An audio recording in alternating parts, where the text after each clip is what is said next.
Assalamualaikum warahmatullahi wabarakatuh. Perkenalkan, nama saya Fatma Fatin Nabila dari Universitas Mudiwaluyo, Prodi D3 Keperawatan semester 4. Pada kali ini saya akan menjelaskan tentang diet GOT atau asam urat. Yang pertama, langsung saja ada fase orientasi.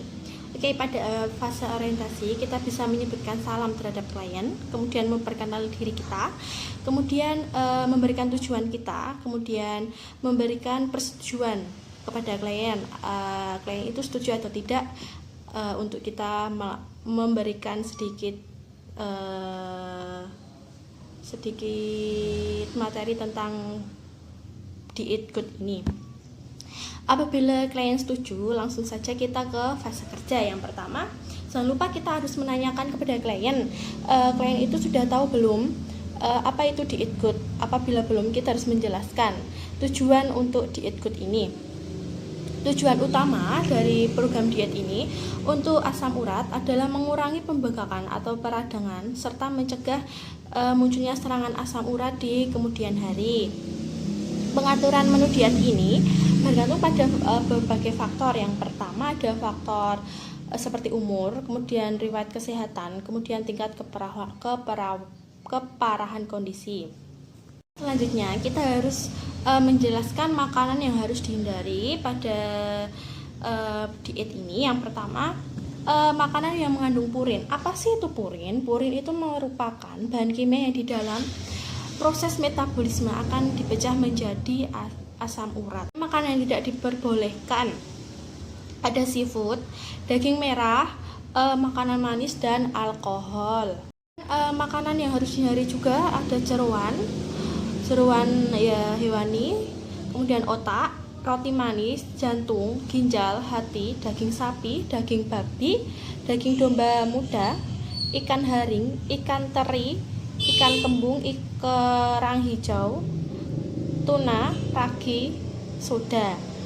Hindari juga mengkonsumsi alkohol.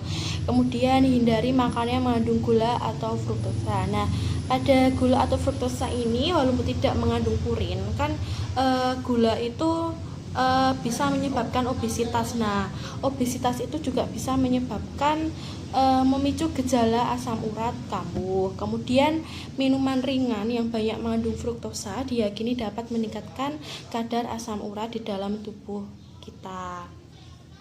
Kemudian hindari juga konsumsi karbohidrat olahan seperti roti kering atau roti putih manis, kemudian kue manis, permen, pasta atau gandum.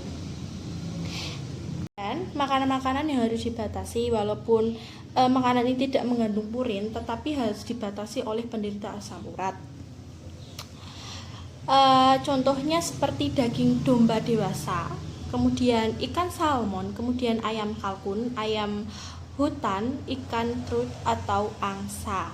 Saya akan menjelaskan makanan yang baik dikonsumsi. Yang pertama ada kacang-kacangan, kemudian kacang atau polong, kemudian cairan terutama air putih, kemudian ada susu, tetapi susu ini harus rendah lemak atau bebas lemak, kemudian biji-bijian utuh seperti gandum, beras merah, dan kedelai. Kemudian ada ubi jalar itu bisa. Kemudian kita harus mengonsumsi buah-buahan dan sayur-sayuran. Nah, kita harus mengonsumsi buah-buahan yang mengandung banyak vitamin C seperti buah ceri. Diketahui dapat membantu mengatasi serangan asam urat.